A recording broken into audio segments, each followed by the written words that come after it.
What's going on YouTube? It is your girl Laura Finesse and we are back.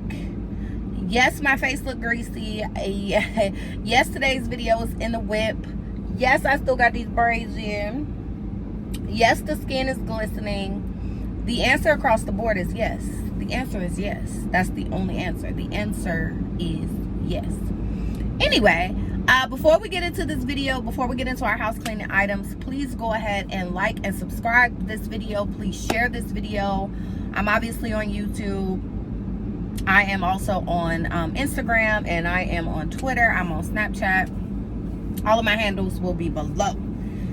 First things first,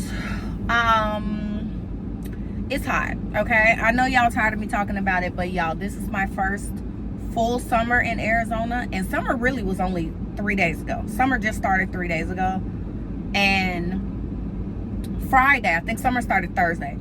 Friday, my car said it was 120 degrees. It was really like 14, 15, but my car was like, baby, it's 120, okay? It's hot. 120 days are coming. So anyway, also, I'm very proud of myself, y'all. Do y'all see that I still got these braids in? I am notorious for a 2-week, but anyway, I'm so proud of myself that I've actually kept these braids in. It's been 2.5 weeks.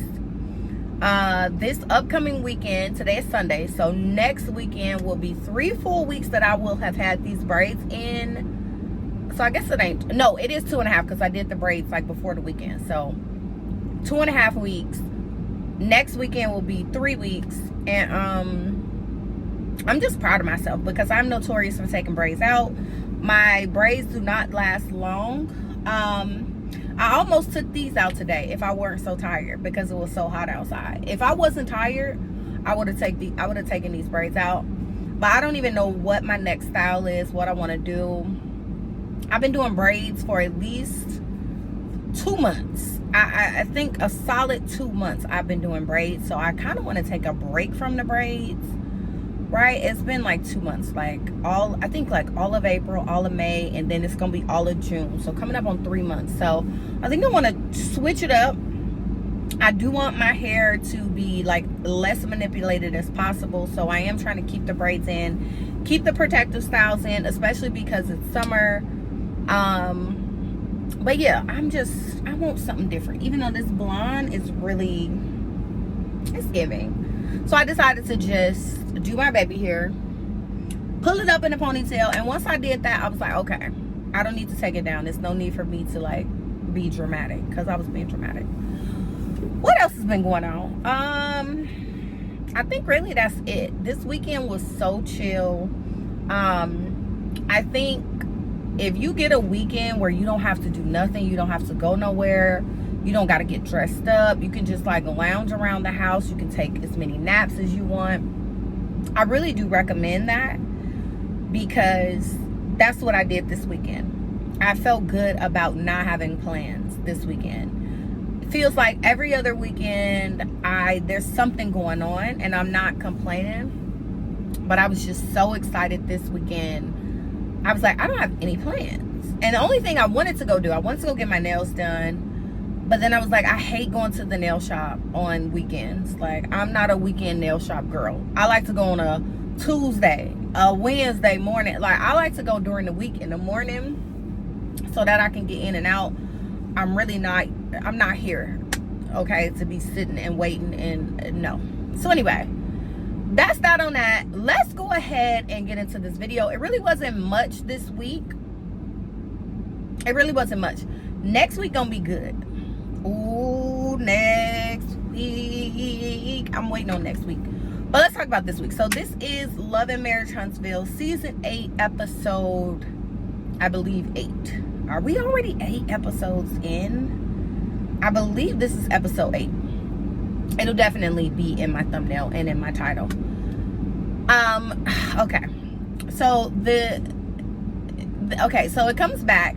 And we pick up where we left off, and we have Mel and Marceau at this coffee tea place, and they're going back and forth. You know, they like to tussle.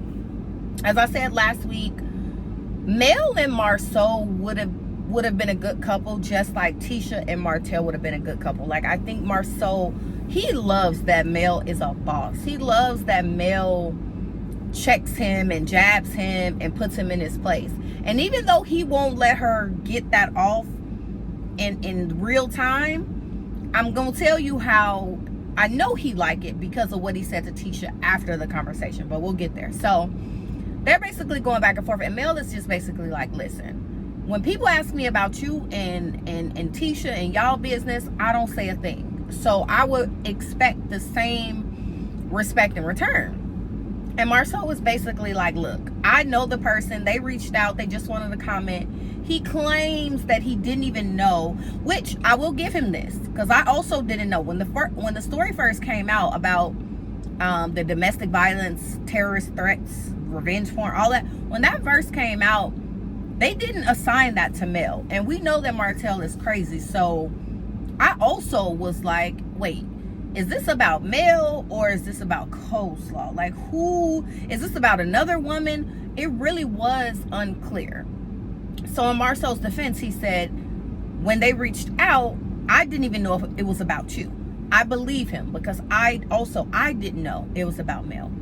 And she's like, well, regardless, when you found out, I see you put in he showed her the text, and he was like, free Martell.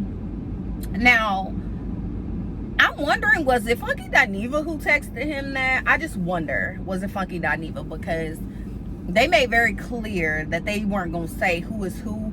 And I know that they talk. So I wonder, was it Funky Dineva that was texting him being nosy? Anyway, I think because they have a relationship like that. So she's like, what do you mean free Martell? Like, how could you hear domestic violence and say free Martell? How about free Tisha?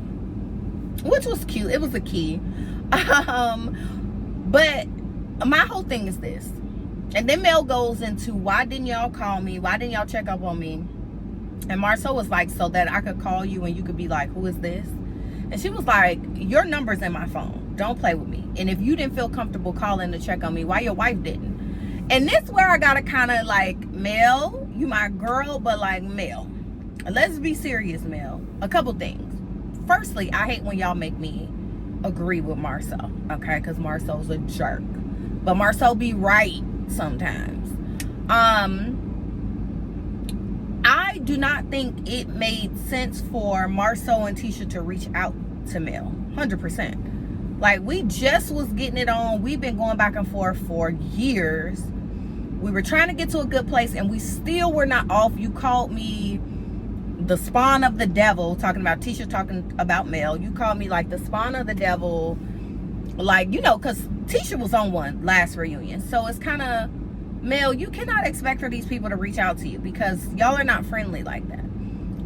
I gotta give Mel credit though. I think even when things are going on in people's lives, I feel like Mel reaches out.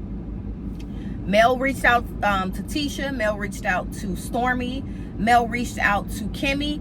Even when she is having beef with these people, we do still hear about how Mel text or call just to kind of check to make sure you're okay. We've heard that. Even at the start of the season, Tisha was like, yeah, you have been reaching out. Kimmy, yeah, you know, you were reaching out, da da da, blah blah. So, and even with Stormy. So we know that that's of Mel's character, but you can't expect everybody to be on that page. So anyway, so then he goes into the millimeters. Let me tell y'all something. I love Mel. I'm not a millimeter. I need for the people on this show to realize people just don't like y'all. And you don't have to be a millimeter to dislike you and like Mel. I'm one of those people. I'm not a millimeter. I love Mel. I'm not a millimeter. I dislike a lot of the people on this cast because y'all like to play in people's face. And I did not like how this season, y'all just constantly throwing the millimeters. And it's like, no, people just don't like you. And for you to automatically attach anybody who don't like you to Mel and being a millimeter is trash. Grow up. It's tired. It's trash. I'm over it. So Marceau is like, well, you know, your fans, they be wilding now. You need to get the millimeters in check.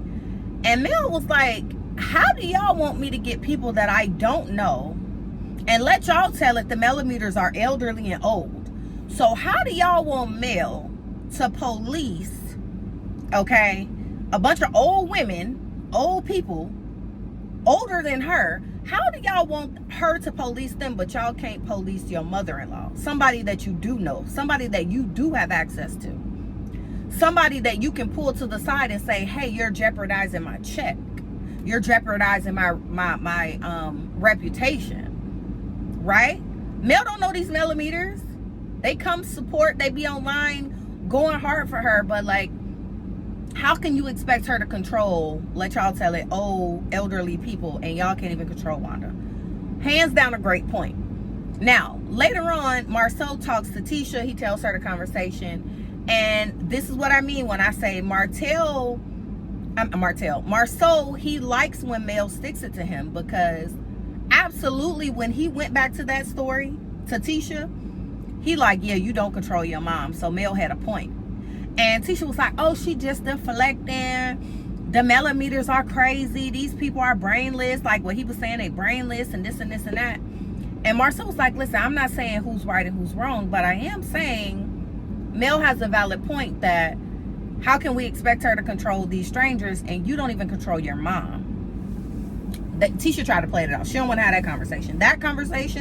She don't want to have that conversation. So they just go back and forth about Tisha and Marceau. They just go back and forth about how, you know, Mel don't want to take accountability, blah, blah, blah.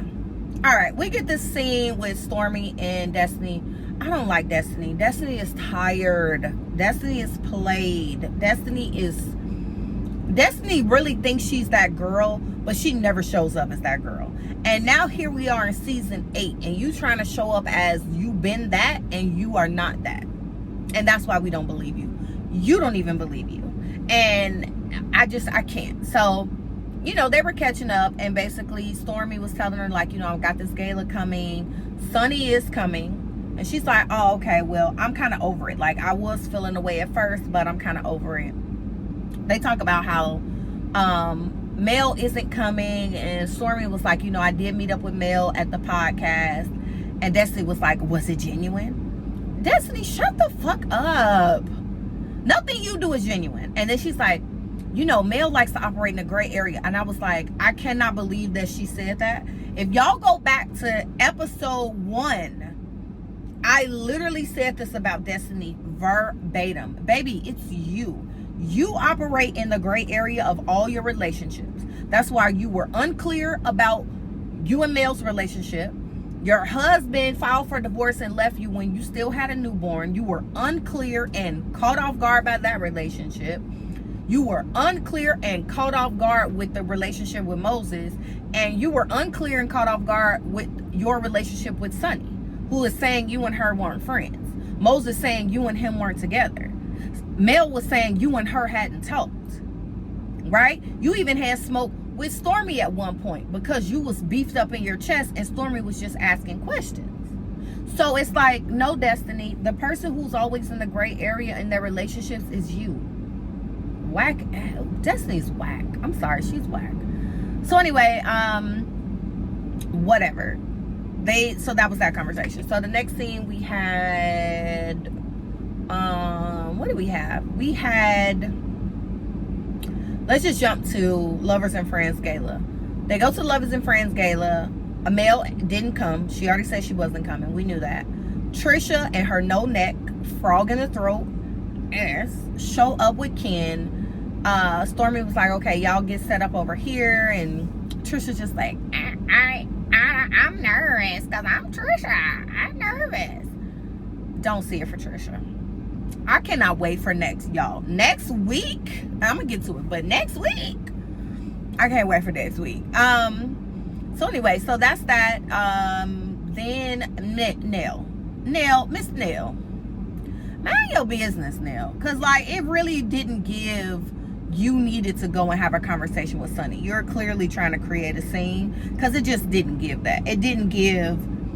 Sonny owed you an explanation out of everybody. You just got on the show. Why did you think Sonny owed you an explanation? Like all the people that maybe she owed an explanation to, she had already met with episodes ago.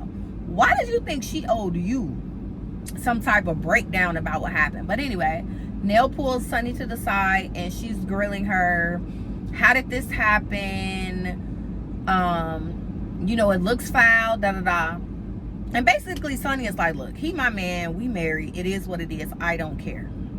I need for Sunny to stop explaining herself. Girl, you got the man, you so happy with him, girl, take him and ride off in the sunset. I don't even know why they're on this show, because I don't need to see Destiny. Like, they're on this show to antagonize Destiny, and Destiny, you signed on to come back and be antagonized. So all of this I'm so unbothered is unreal, because you're definitely bothered 100%. So Sunny's explaining herself, oh, you know, we weren't friends like that, you know, the same story she's been telling. So then Destiny gets there and now they're gonna talk. So Destiny and Sunny go into the back room and they're talking, and Sunny was like, oh, well, you know, since you wanted to have a conversation. And Destiny was like, no, I didn't want to have a conversation. Destiny made Sunny look a fool. Like, Destiny made Sunny look a fool. And I feel bad, because Destiny is a fool herself. So somebody else being trashed by Destiny looks crazy, because Destiny is the trash. So to let the trash you is crazy to me. Letting the trash you is nuts. Sunny looked crazy. Oh, he had all these other women and you were just a side piece. And so Destiny was like, well, if he had all these other women and I was the side piece, and then you met him, so then you was a side piece to him with me and with somebody else, you look crazy. And listen, Destiny clocked it. I'm not gonna lie, Destiny clocked it. As much as I don't like Destiny's whack ass, she clocked Sunny from A to Z. And Sunny had no comeback. Sunny had no room to breathe, because everything that Destiny was saying was facts. Everything that Destiny was saying was absolute facts. So Destiny walked off. She tired of talking about it, and she left Sunny looking there stupid. Sunny hella embarrassed, because I could tell she was embarrassed. She goes back and sits down, try to talk to Moses, and she's like, well, we could go, because this food, like, why you had to trash the food? What did Stormy do to you? Because that's Stormy's event, so you really didn't have to shake the food. And I'm sure in the when the reunion comes up, girl, now you're gonna have Stormy looking at you sideways because you talked about the food at the gala, because Stormy ain't got nothing better to do. Next we get a scene, and it is Stormy with Courtney. She's at home, and basically, so I was trying to look up a little bit on this. From what I understand, there's a crazy woman who tried to approach multiple people on this cast. Everybody played her dust except for Stormy, because Stormy felt like she got something to prove. So everybody played this lady dust. This lady pulled up to Stormy's distribution center, and Stormy apparently cursed her out. I read somewhere where somebody said that Stormy had pulled out a gun on the lady, and then the lady went and filed a police report. Now Stormy has a arrest warrant, a warrant out for her arrest. So she's like, I gotta turn myself in. This is crazy. What I don't like is, why is Stormy pushing this narrative that it was a millimeter? Here y'all go again with the bullshit. From what I understand, this woman has approached other people on the cast. You fell for the banana in the tailpipe, and now all of a sudden she's a millimeter. Once again, I need for y'all on this cast to understand, there are a lot of people that don't like y'all, okay? I'm one of them. I'm raising my hand. Hear me, and hear me clear. I am not a millimeter. I do not like a lot of y'all. I don't like Destiny. I don't like Trisha. I don't like Martell. I don't like Kimmy. I really don't care about Maurice. He is like air. Like, he's here, but is he here? No one cares about Maurice. Marceau, I can tolerate. I love Mel. I can tolerate Miss Nell and Fletcher. I do like Stormy. I do actually like Stormy. I love Stormy Down. I love Courtney. But you have to understand that there may be people that do not like y'all, and that don't make them a millimeter. That just mean they don't like y'all. And I don't like that y'all are associating everyone who doesn't like you with a millimeter. I don't like that. It's not fair. And it's a narrative that's really tired. So anyway, that was the review for this week. Like I said, it really wasn't much. I hope I didn't forget anything. A part of me feels like I may have missed a scene, but I don't think I did. I think I kind of just glazed over that Stormy and Destiny scene, and that made it look shorter or seem shorter. But next week, Martell, Ken and Martell and Courtney and Fletcher look like they're gonna go bowling. Ken looks like he's gonna bring up, why were you acting like you didn't know Trisha?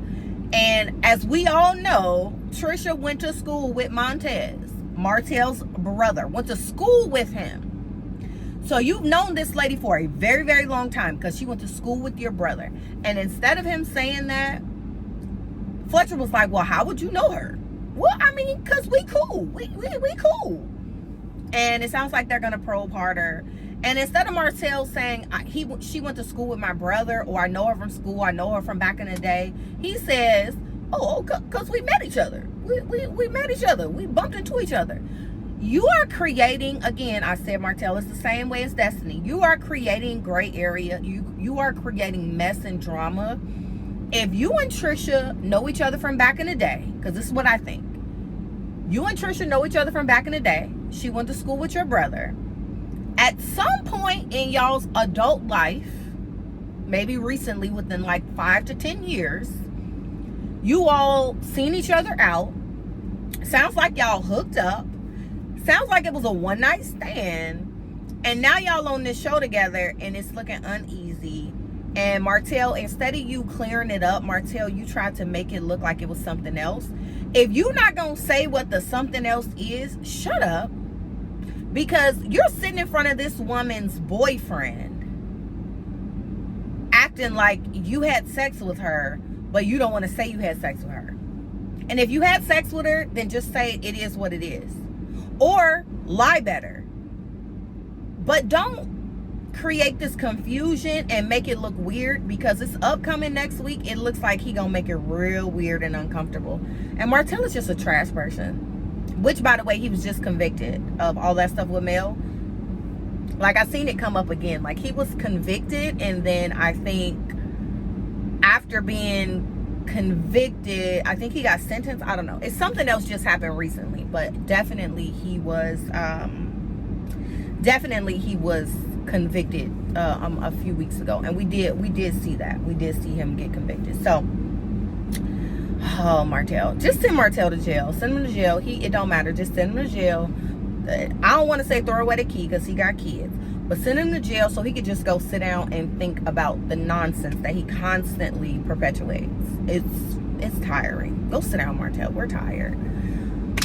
Anyway, that was this week's episode. Please go ahead, like, comment, and subscribe. Let me know what y'all think about the video. Are y'all picking up on Martell being a dirtbag with this Trisha situation? Do y'all think him and Trisha had a one-night stand? They had something. They kissed, some head, something happened.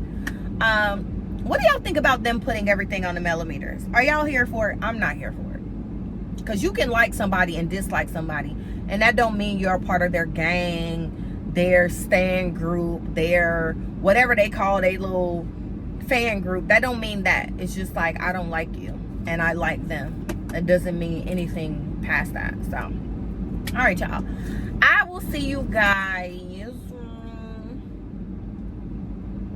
Sorry, I'm saying something. I don't know when I'll see you guys next, but stay tuned. Like I said, please go ahead, like, comment, subscribe, and I'm out of here. All right, guys, bye bye.